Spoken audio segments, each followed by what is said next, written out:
Welcome back to the channel. My name's Tom, and today I'm taking a look at one of, if not the most upscale malls that I've ever visited. This is the Shops at Riverside in Hackensack, New Jersey. This mall, which was originally called the Riverside Square Mall, opened in 1977. It was designed by Mark Weissman of Katzman, Cloak and Weissman Associates Incorporated, and was developed and originally owned by Federated Department Stores. But since 2007, the mall has been owned by Simon Property Group. Federated Department Stores also owned this Bloomingdale's on the left, which had been a freestanding building at this site since 1959. When the mall was built, the Bloomingdale's was expanded and became one of the mall's original anchor stores, along with Saks Fifth Avenue and Martin's of Brooklyn. Today, the only remaining original anchor store is Bloomingdale's. The entrance that we're going in today is new as of about 2019. As you can see in this photo, taken in 2014, the mall's main entrance used to be over to the left, and there was a cheesecake factory approximately right here, and there was a Barnes & Noble's a little bit to the right. Both the Cheesecake Factory and the Barnes & Noble have since moved to another part of the mall. And here we are. I have to say, I was slightly in awe when I first entered the mall. I didn't really do much research ahead of time, and I was not expecting the mall to be this upscale. As far as upscale malls go, the only other two malls that I've been to so far that I feel are comparable are the mall at Short Hills in New Jersey, which is about 40 minutes from here, and Copley Place Mall in Boston. But this one might edge both of those malls out, at least slightly. But let me know what you think in the comments. And don't forget, if you like this video, please give me a thumbs up, subscribe to my channel, leave a comment, and hit that notification bell. I've got a lot more mall videos coming up, as well as store walkthroughs and, of course, flea market videos. And if you really want to help support the channel, please check out my Patreon, which is also called Flea Bitten Adventures. Thanks. Maybe it's just me, but this mall was so high-end, so upscale, that it felt like I should be wearing a suit or at least a shirt and tie. Now, that might be a slight exaggeration, but I'm fairly certain I wouldn't be able to afford to shop in most of these stores here, other than, Barnes & Noble and possibly Bloomingdale's, but even Bloomingdale's is a fairly high-end store. So I do have to say, this mall is beautiful. I'm sure the stores are great, but it's just really not the type of mall I would frequent. It's just too fancy for me. And it doesn't really feel like the kind of mall you would just go to hang out. Especially if you're a younger person, I really doubt that they would want younger people just hanging out here. But maybe I'm wrong. I wasn't able to find many photos of this mall from before the 2017 to 2019 renovation. But from what I understand, the original mall looked totally different than it does today. This is how a New York Times article from 1977 described the mall. Quote, "The interiors are predominantly in warm earth colors, muted browns and tans. The ceilings are oak strips, and the dome skylights provide natural light for both levels, complementing recessed lighting features." End quote. And as you can see, the mall looks nothing like that today. Here's the only photo I was able to find of this mall from back in the 70s. And I actually think the photo might have been taken approximately where I'm standing right now. I could be wrong, but that's what it kind of looks like. But as you can see in the photo, everything was covered with wood. There was wood paneling everywhere. There were trees with, brown bricks surrounding them. And like the New York Times article said, everything was an earth tone, which I find to be much more inviting than what we have today. This is honestly a little bit intimidating to me. It almost feels like I'm in a museum more than a shopping center. But maybe that's just me. And so here's the Barnes & Noble and the Cheesecake Factory on the right, which we saw. And like I mentioned earlier, these were moved to this part of the mall back during the 2017 to 2019 renovation. From what I can tell, the mall looked essentially like it did in 1977 up until about 1995, when the mall underwent its first major renovation. During the first renovation, they added glass railings, replacing the wood ones. They added marble floors. Apparently not these marble floors, though. They added new seating areas, and they also started to introduce fine dining restaurants. The renovation gave the mall a much more modern look and drew in shoppers more interested in luxury goods, and also helped the mall compete with other nearby malls such as Westfield Garden State Plaza, which is only maybe about 10 minutes from here. The mall had its next large-scale renovation between approximately 2004 and 2008 when they added the parking garage, as well as 248,000 square feet of additional retail and dining space, which included 30 new stores and 3 new restaurants. They also moved part of the Bloomingdale's to the north end of the mall, and I think part of the Bloomingdale's was actually in that main entranceway when we first entered the mall at one point. The mall was also renamed to the Shops at Riverside in 2004, and it was then sold by the Mills Corporation to its current owner, Simon, in 2007. Then, in 2015, Simon announced the mall's most recent renovation, which, as I mentioned, occurred between about 2017 and 2019. During that renovation, they removed the glass elevator in front of the Bloomingdale's. They added new escalators and a floating staircase in front of the Bloomingdale's, which we'll see in a few minutes. I believe they added that water fountain in this 2017 to 2019 renovation. I'm fairly certain about that.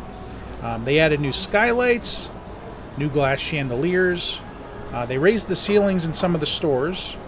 And also, as I mentioned, they moved the Cheesecake Factory and the Barnes & Noble, among many other things, I'm sure.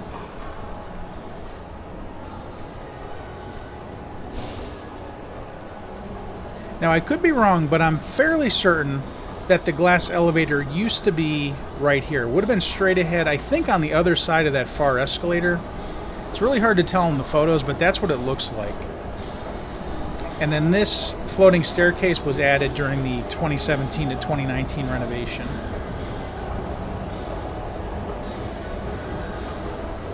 There aren't any signs up, but it looks like there's going to be something going in here straight ahead. Or at least there obviously was something in there fairly recently.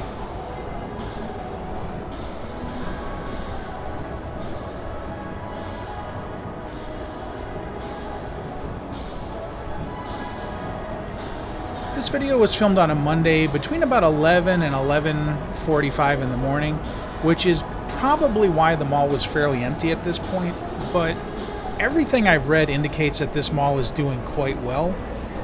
And it again kind of reminds me of the Copley Place Mall in Boston. I remember when I went there, it was fairly empty, but a few people left comments on my video indicating that that type of mall, because it's so high-end, it really doesn't need a lot of customers, because if you just get 1 or 2 customers that are paying, I don't know, $10,000, $20,000, $30,000 for an item, you've kind of got enough sales for the day right there. So that might be what is going on here. But that being said, I am by no means an expert on high-end malls like this. If anybody out there is, please feel free to chime in the comments. Thanks.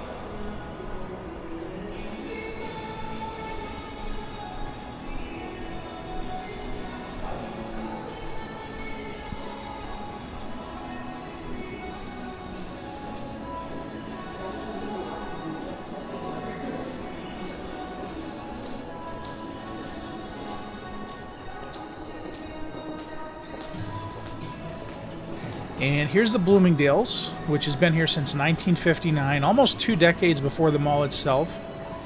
And from what I've read, the Bloomingdale's has expanded a few times and reconfigured itself a few times, so I'm honestly not sure what the footprint of the original Bloomingdale's was as compared to what it is today. Unlike with most of the other malls I visit, I was not able to find any floor plans of this mall from before, say, maybe roughly 2015 or so.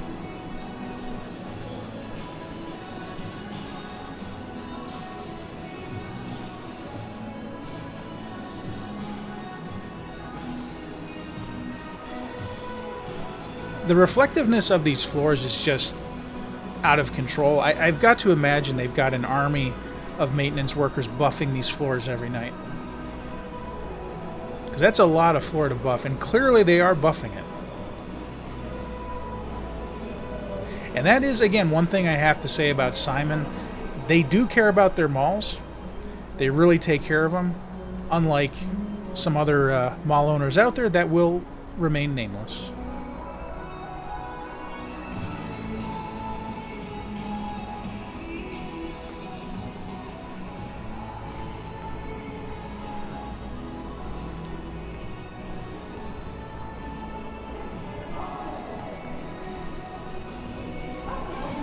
And don't forget, if you like this video, please give me a thumbs up, subscribe to my channel, leave a comment, and hit that notification bell. I've got a lot more mall videos coming up, as well as store walkthroughs and, of course, flea markets. And if you really, really want to help support the channel, please check out my Patreon, which is also called Flea Bitten Adventures. Thanks.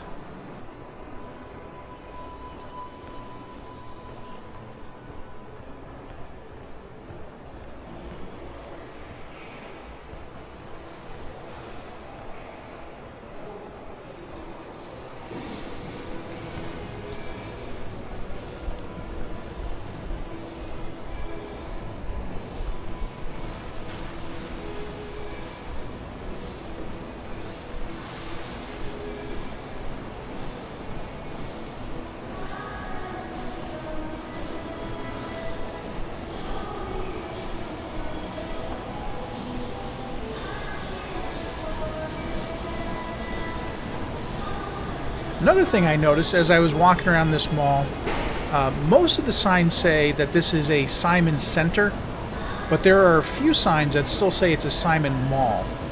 And I'm wondering when it became a Simon Center versus a Simon Mall. I'm guessing it probably was during that 2017 to 2019 renovation, but I don't know. On the left here you can see it says a Simon Mall, even though the entrance and everything else says a Simon Center.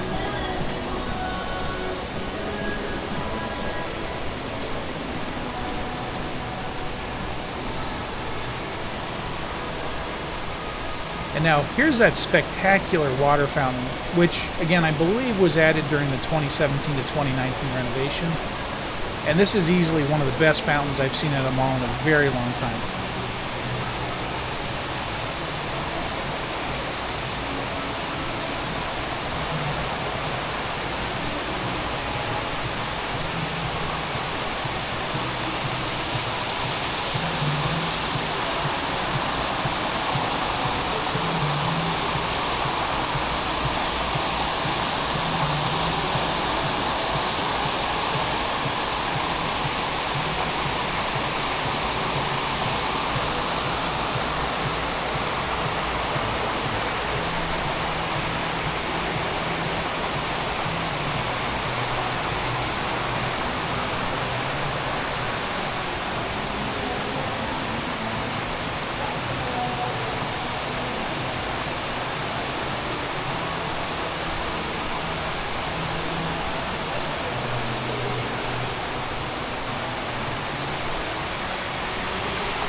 I should have taken a closer look at these cars, but the one on the left appears to be a Bentley Bentayga, which according to Google has a price range of anywhere from $207,000 for the base model, all the way up to about $402,000. The car on the right was a Rolls Royce, and I would imagine it probably runs somewhere in the same price range.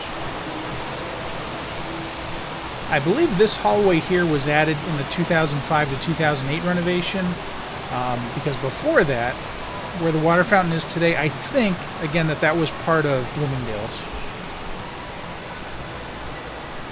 Straight ahead, this chandelier was added during the 2017 to 2019 renovation, and apparently it's made up of hand-blown glass globes. That chandelier reminds me a lot of the type of stuff you see at the American Dream Mall in New Jersey, which also coincidentally opened in 2019. Alright, so now we're going to head down to the escalators here and head on up to the second floor. Oh, and did I mention that I like plants in malls? I know in the last video I said that and somebody left a comment saying I'm a broken record for saying that, but fact is, it's still true.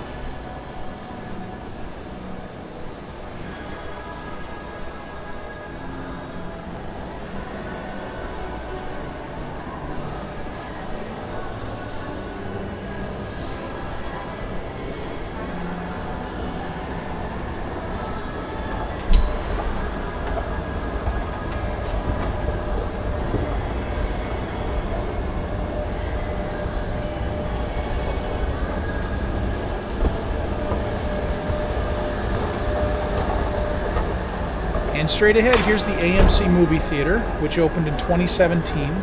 Before that, I believe this is where the Saks Fifth Avenue was located up until 2014.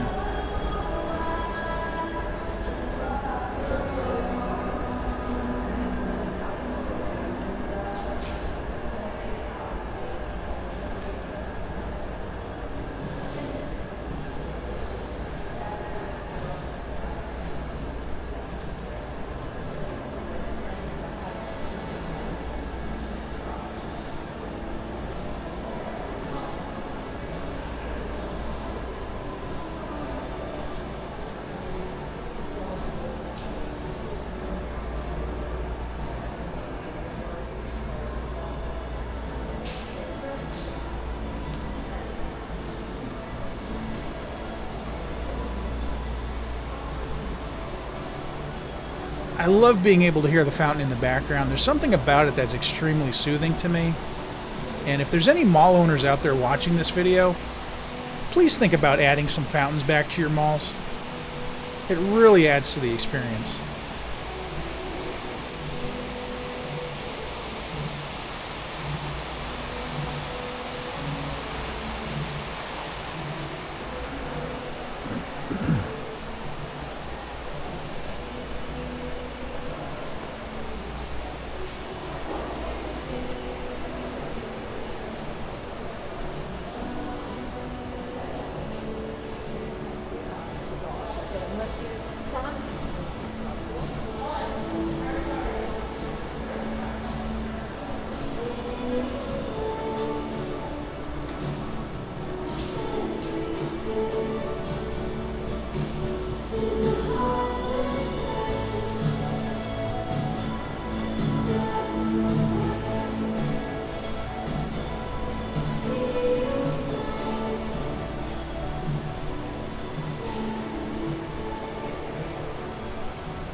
And now these signs coming up on the left and the right, these say Assignment Center.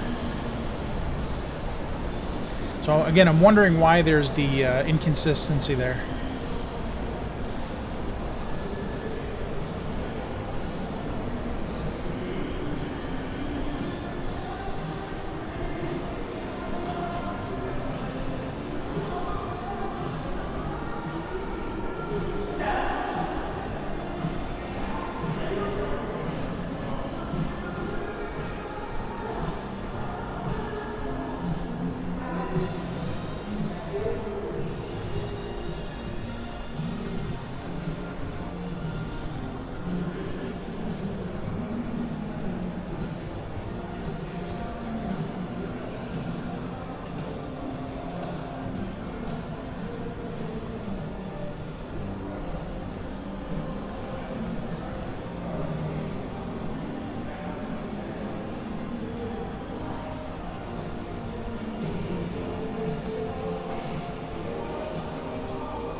Alright, now before we go, I do want to go down to that basement level really quickly just to see what's going on down there.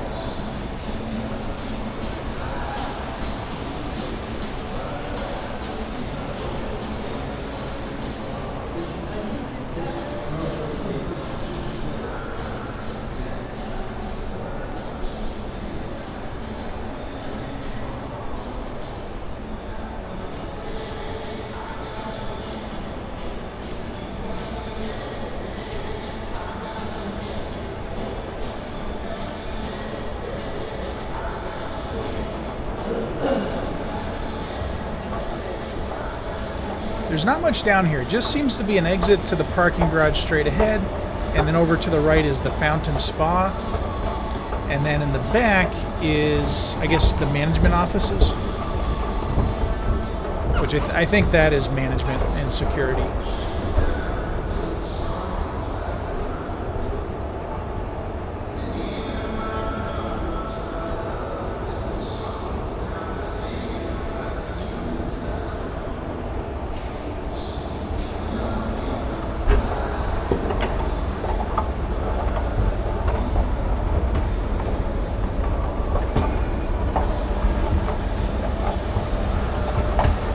Well, there's the inside of the mall, but don't go anywhere yet. Next, we're going to do a drive around the mall and see what it looks like from the outside.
And then where the AMC, the Cheesecake Factory, and the Barnes & Noble are today, this is where Saks Fifth Avenue was up until 2014.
And here's that fountain spa, which we saw on the basement level.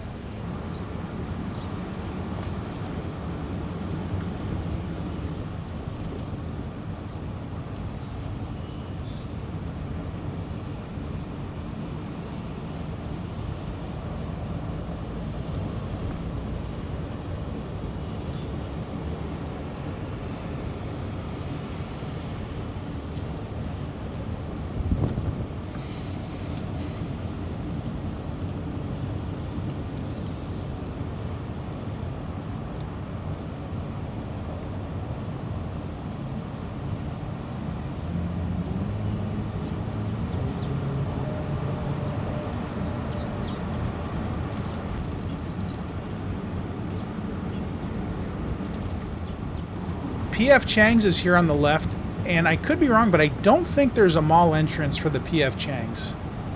If there is, I didn't see it. Same with this next restaurant, Rosa Mexicano.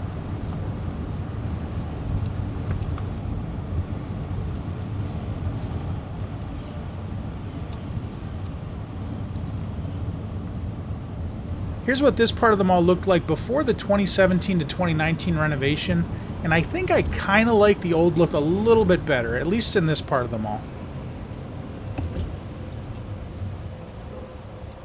And of course, finally, we've got the Bloomingdale's, which, as I mentioned a couple times, has been here since 1959. And if you look closely, it really does look like it was built in 1959. They've added some, additions to the facade to make it look a little bit more modern, but that's very clearly from, the late 50s, early 60s. And there you have it. That was the shops at Riverside in Hackensack, New Jersey. I hope you liked the video. If you did, please give me a thumbs up, subscribe to my channel, leave a comment, and hit that notification bell. I've got a lot more mall videos coming up, as well as store walkthroughs, flea markets, and who knows what else. And if you really want to help support the channel, please check out my Patreon, which is also called Flea Bitten Adventures, where I often will post unedited versions of these videos. So thanks for watching, and I'll see you next time.